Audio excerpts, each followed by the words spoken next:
فخر علیہم السقف من فوقہم، تو ان پر چھت گر گئی ان کے اوپر سے، وآتاہم العذاب من حیث لا یشعرون، اور ایسی سزا ان کو ملی کہ جس کا وہ احساس بھی نہیں کرتے تھے، سوچتے بھی نہیں تھے اس بات کو کہ ہم کو ایسی مصیبت پیش آئے گی جیسی مصیبت ان کو پیش آئی۔ جو عذاب آیا تو ایسا سخت عذاب آیا کہ ان کے تصور سے باہر تھا، وہ سوچ نہیں سکتے تھے۔ ثم یوم القیامۃ یخزیہم، اور پھر اسی وقت نہیں کہ اللہ تعالیٰ ان کو قیامت کے روز جب سب حساب کے لیے جمع کیے جائیں گے تو اللہ ان کو ذلیل بھی کرے گا، وہاں ان کو رسوا بھی کرے گا، اور ان کو یعنی اللہ تعالیٰ چاہتا ہے کہ ان کو معمولی سزا ایسے لوگوں کو نہیں، ہم کر چکے ہیں ایسا، اور ان کو بھی ہم بتاتے ہیں اگر یہ اسی طرح کرتے رہے تو ان کو بھی سزا مل سکتی ہے۔ اور خود قریش کو اور وہ کفار مکہ کو مخاطب کر کے بعض جگہ کہا گیا کہ تم ہوشیار ہو جاؤ، ہم ایسی قوموں کے ساتھ جنہوں نے آخر تک ضد کی اور مکاری پر تل گئے، ان کو ہم نے ایسی سخت سزا دی کہ وہ تصور بھی نہیں کر سکتے تھے کہ تم بری نہیں ہو، تم کرو گے تم بھی وہی سزا پاؤ گے، اس لیے ہوشیار ہو جاؤ، عقل سے کام لو اور اپنے کو تم برباد نہ کرو۔ اور اس لیے کہ پھر ہم سزا دیں گے، دنیا میں جو سزا دے دیتے ہیں تو آخرت میں تو اس سے زیادہ سخت ملے گی سزا۔ اصل تو سزا کے لیے اللہ نے آخرت رکھی ہے، اور یہ فرمایا کہ یہاں دنیا میں ہم کافروں کو بھی اسی طرح سہولتیں مہیا کرتے ہیں جس طرح ایمان والوں کو، بلکہ یہ کافروں کو ہم زیادہ دینا چاہتے ہیں تاکہ ان کے حوصلہ نہ رہ جائے، اور اس لیے کہ آخرت میں ان کو ملے گا نہیں، تو یہاں کھا پی لیں، مزے اڑا لیں۔ مومنوں کو تو آخرت میں ان کی تکلیفوں کا بھی ثواب ملے گا، صرف یہی نہیں ان کے اعمال صالحہ کا، اچھے اعمال کا ثواب ملے گا، بلکہ اجر ملے گا، بلکہ ان کو جو تکلیف پہنچی، بیمار ہوئے یا کوئی کانٹا بھی چبھا تو اللہ تعالیٰ اس کا اجر آخرت میں دے گا۔ تو ان کو تو یہاں اگر تکلیف پہنچتی ہے ایمان والوں کو تو ان کا کوئی نقصان نہیں ہے، اس لیے کہ اس کا کہ ان کی سودا اچھا سودا بن جائے گا، تھوڑی تکلیف ہوگی اور اس کا اجر جو ملے گا وہ بہت زیادہ ہوگا۔ حتیٰ کہ حدیث شریف میں آتا ہے کہ جب انسان کو اس کی تکلیفوں پر اجر ملنا شروع ہوگا تو آدمی کہے کاش کہ ہم کو اور زیادہ تکلیف ہوئی ہوتی، ہم کو کانٹا چبھا تھا اور زور کا چبھا ہوتا، تو یہاں اتنا زیادہ مل رہا ہے، یعنی ایک کا 10 اور 20 اور 100 اور 700 تک گنا ہم کو اجر مل رہا ہے، تو اور زیادہ ہم کو تکلیف ہوئی ہوتی۔ دنیا کی زندگی میں تھوڑی تکلیف اگر ہو جاتی تو کیا ہوا نقصان تھا، یہاں تو ہمیں اس کا سارا حساب مل رہا ہے۔ تو اللہ کا رحمت ہے، اور یہ کافر جو ہے جو مکاری کرتے ہیں اور جنہوں نے دین کے ساتھ اللہ کے حکموں کے ساتھ استہزاء کیا ہے، تو ہم اس دنیا میں یہ دکھا چکے ہیں کہ ہم نے ان کو سخت عذاب کیا، ان کو اس طرح برباد کیا کہ وہ تصور نہیں کر سکتے کہ کس طرح ان کو برباد کیا جا سکتا ہے۔ بڑے عیش میں تھے، بڑے تمدن میں تھے، بہت ترقی انہوں نے کی تھی، وہاں کہتا تھا کہ جو چاہیں کر ڈالیں گے، اور عیش بھی تھا اور ترقی بھی تھی، طاقت بھی تھی اور وسائل بھی تھے، معلوم ہوتا تھا کہ ان کا کوئی کچھ بگاڑ نہیں سکتا، لیکن ہم نے جب عذاب بھیجا تو اس طرح تباہ ہوئے کہ تصور بھی نہیں کر سکتے تھے۔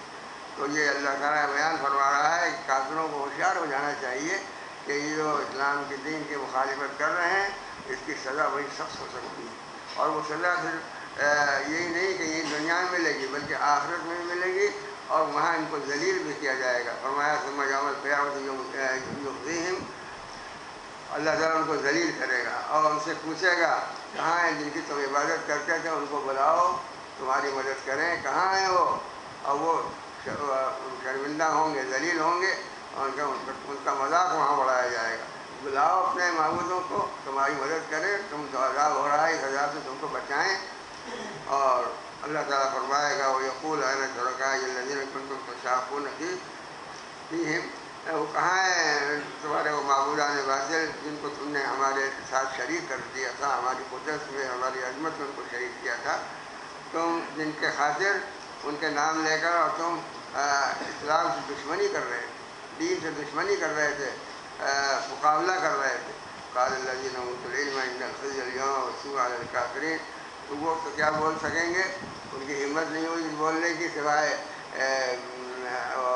شرمندگی کے اور افسوس کے۔ جو اہل علم ہیں جن کو اللہ نے علم عطا فرمایا وہ کہیں گے کہ آج تو ذلت اور رسوائی اور برائی کافروں کو مل رہی ہے، جو زندگی میں دنیا کی زندگی میں جو جنہوں نے کفر اختیار کیا تھا، آج وہ ذلیل ہو رہے ہیں، آج ان کو اپنے کفر کا مزہ مل رہا ہے۔ الذین تتوفاہم الملائکۃ ظالمی انفسہم، اور یہ وہ لوگ ہیں، یہ کافر لوگ، کہ جب کفر کی حالت میں انہوں نے ان کو موت آئی تو فرشتے جب ان کی جان نکالنے آئے تو وہ اس حالت میں تھے کہ انہوں نے اپنے ذات کے ساتھ بہت ظلم کیا تھا، یعنی اپنے ہی کو نقصان پہنچایا تھا، کفر کے ذریعے سے انہوں نے اپنے کو نقصان پہنچایا تھا، اپنی آخرت تباہ کی تھی، تو انہوں نے اپنے ساتھ ظلم کیا تھا۔ اس حالت میں جو فرشتے ان کے پاس آئیں گے اور ان کی جان نکالیں گے تو القوا الصلاۃ وما كنا نعمل من سوء، تو بالکل تابع ہو جائیں گے اور بالکل ہاں ملائیں گے اور کہیں گے کہ ہم کوئی غلط کام نہیں کر رہے تھے، یعنی جھوٹ بولیں گے، ہم کوئی غلط کام نہیں کر رہے تھے، ہم نے کوئی مخالفت نہیں کی تھی دین کی، ہم نے اللہ تعالیٰ کی کوئی مخالفت نہیں کی تھی، وہ جھوٹ بولیں گے۔ اللہ تعالیٰ فرماتا بھلا ان اللہ علیم بما کنتم تعملون، کیوں نہیں، اللہ تعالیٰ خوب جانتا ہے کہ تم کیا عمل کر رہے تھے، تم اللہ تعالیٰ کو جھٹلا سکتے ہو؟ فادخلوا ابواب جہنم خالدین فیہا، اب تو تمہارے پاس اور کوئی شکل نہیں ہے، تم اب جہنم کے دروازوں میں داخل ہو جاؤ، اور اس طرح داخل ہو کہ اس سے یہاں سے نکلنا نہیں ہے، تم کو ہمیشہ اسی میں رہنا ہے اور اسی میں بچنا ہے۔ فلبئس مثوى المتکبرین، اللہ تعالیٰ فرماتا ہے لام کے ساتھ تحقیقی لاگت، یقیناً بہت برا ٹھکانہ ہے یہ تکبر کرنے والوں کا۔ تکبر کرنے والوں کا اس لیے کہ عام طور پر آدمی جب کسی کی بات رد کرتا ہے اور صحیح بات کو رد کرتا ہے جانتے ہوئے کہ صحیح ہے، تو تکبر کو یاد کرتا ہے۔ تکبر انسان کو، شیطان کو، ابلیس کو بھی تکبر نے برباد کیا، اور انسان بھی اس تکبر سے اپنے کو نقصان پہنچاتا ہے۔ صحیح بات اس سے کہی جا رہی ہے لیکن نہیں مان رہا ہے، اس لیے نہیں مان رہا ہے کہ ہیٹی ہوگی، یعنی یہ گویا کہ ہم کمتر ثابت ہوں گے، یہ ہم سے زیادہ جانتے ہیں، تو اس لیے انکار کرتا ہے۔ اس لیے نہیں انکار کرتا ہے کہ وہ اس کو غلط سمجھا ہے، اچھی بات کہی جا رہی ہے، سمجھا کے کہی جا رہی ہے اور فائدے کی کہی جا رہی ہے، لیکن کہتے ہیں نہیں ہم نہیں مانتے، یہ غلط بات ہے، تو یہ اپنا تکبر ہوتا ہے، اندر دل میں تکبر ہوتا ہے جس سے ہوتا ہے۔ یہاں ان کو متکبر سے اللہ تعالیٰ نے ظاہر کیا ہے کہ ان متکبروں کا، تکبر کرنے والوں کا ٹھکانہ بہت برا ہے۔ وقیل للذین اتقوا ماذا انزل ربکم، اور لیکن ان کے بالمقابل وہ لوگ کہ جنہوں نے اللہ تعالیٰ کی اطاعت کی تھی اور اللہ کی باتوں کو مانا تھا، تو ان سے کہا جائے گا کہ تم بتاؤ ماذا انزل ربکم، تمہارے رب نے کیا نازل کیا ہے، اللہ تمہارے رب نے جو کلام نازل کیا ہے وہ کیا ہے؟ قالوا خیرا، کہیں بہت اچھا، اللہ نے جو کلام اتارا وہ بہت اچھا ہے، ہمارے بہت فائدے کا ہے اور ہمارے لیے ہدایت کا باعث ہے۔ للذین احسنوا فی ہذہ الدنیا حسنہ، اللہ تعالیٰ فرماتا ہے کہ جنہوں نے اس دنیا میں اچھے کام کیے ان کو اچھی چیز حاصل ہوگی، ان کو اچھی چیز حاصل ہوگی، یعنی اس دنیا میں بھی اچھی چیز حاصل ہوگی، ان کی زندگی زیادہ سکینت کے ساتھ اور زیادہ طمانینۃ قلب کے ساتھ گزرے گی، ان کو اندر طبیعت میں ان کے انشراح زیادہ ہوگا اور ان کے دلوں میں کوئی بے چینی نہیں ہوگی۔ اور سچی بات یہ ہے کہ دنیاوی لذت اور دنیاوی منافع حاصل ہونے کے بعد بھی آدمی کا جی خوش نہیں ہوتا، اندر سے اس کو قلبی راحت نہیں حاصل ہوتی، دماغی راحت تو حاصل ہو جاتی ہے، سوچتا ہے کہ ہمیں یہ اعزاز حاصل ہے یہ، لیکن اندر سے اس کا دل سکون نہیں پاتا، سکون قلب کا سکون جو ہے ایمان کے ساتھ ہی حاصل ہوتا ہے۔ اللہ بذکر اللہ تطمئن القلوب، اللہ تعالیٰ فرماتا ہے کہ یاد رکھو کہ اللہ کی یاد ہی کے ساتھ دلوں کو اطمینان اور سکون حاصل ہوتا ہے، تو ایمان کے ساتھ دلی سکون اور دلی راحت حاصل ہوتی ہے۔ جسمانی تکلیف تو ہو سکتی ہے لیکن جسمانی تکلیف اور قلبی تکلیف میں بڑا فرق ہے۔ قلب میں جب آدمی کا دل مطمئن ہوتا ہے تو بڑی سے بڑی تکلیف برداشت کر لیتا ہے اور اس کو محسوس زیادہ نہیں کرتا، لیکن قلب اگر بے چین ہے تو جسم بھی بے چین معلوم ہوتا ہے اور جسم میں بھی تکلیف ہوتی ہے۔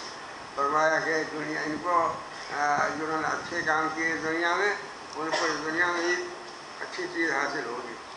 بولے دار الآخرت سے خیر، اور جو آخرت کا گھر ہے یعنی قیامت میں حساب کے بعد جو زندگی شروع ہوگی اس میں تو ان کو بہت خیر ملے گی.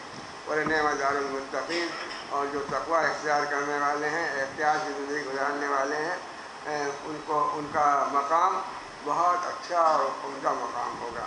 اور کیا مقام ہوگا؟ فرمایا جنات عدن یدخلونہا تجری من تحتہا الانہار لہم فیہا ما یشاؤون. ان کو ہمیشہ رہنے والے باغات ملیں گے جس میں وہ داخل ہوں گے اور رہیں گے. اور ان باغات کا حال یہ ہوگا کہ وہاں نہریں بہہ رہی ہوں گی، دریا بہہ رہے ہوں گے، اور اس میں وہاں پر وہ ساری چیزیں ان کو مہیا کی جائیں گی جو وہ چاہیں گے. ان کی خواہش مطابق چیزیں ان کو مہیا کی جائیں گی راحت کی. کذالک یجزی اللہ المتقین. یہ ہے اس طرح اللہ تعالیٰ ان تقوی رکھنے والوں کو بدلہ دیتا ہے. الذین تتوفاہم الملائکۃ طیبین. یہ وہ لوگ ہیں کہ جب فرشتے ان کی روح ان کی جان قبض کرنے آتے ہیں تو یہ اچھی حالت میں ہوتے ہیں. طیبین وہ لوگ، ان کے متعلق کہا تھا کہ وہ ظالمین انفسہم، ان کی روح قبض کرنے کے فرشتے آتے ہیں تو وہ اپنے نفس کے ساتھ، اپنی ذات کے ساتھ بہت ظلم کر چکے ہوتے ہیں، یعنی اپنے کو بہت خراب حالت میں پہنچا چکے ہوتے ہیں. اور ان کے متعلق فرمایا کہ طیبین یہ بہت اچھی حالت میں ہوتے ہیں. جس وقت فرشتے ان کی روح قبض کرنے آتے ہیں تو ان کو دیکھ کر یہ خوش ہوتے ہیں، یعنی مرنے والا خوش ہو رہا ہے. ان کو دیکھ کر یقولون سلام علیکم. فرشتے آتے ہیں اور سلام کرتے ہیں. جو نہیں آ کر سمجھ کر نہیں آتے، بلکہ جیسے کوئی مہمان آتا ہے، کوئی تعلق والا آتا ہے اور آ کے پہلے سلام کرتے ہیں اور کہتے ہیں چلیے جنت چلیے، آپ جنت میں آپ کو بلایا گیا ہے.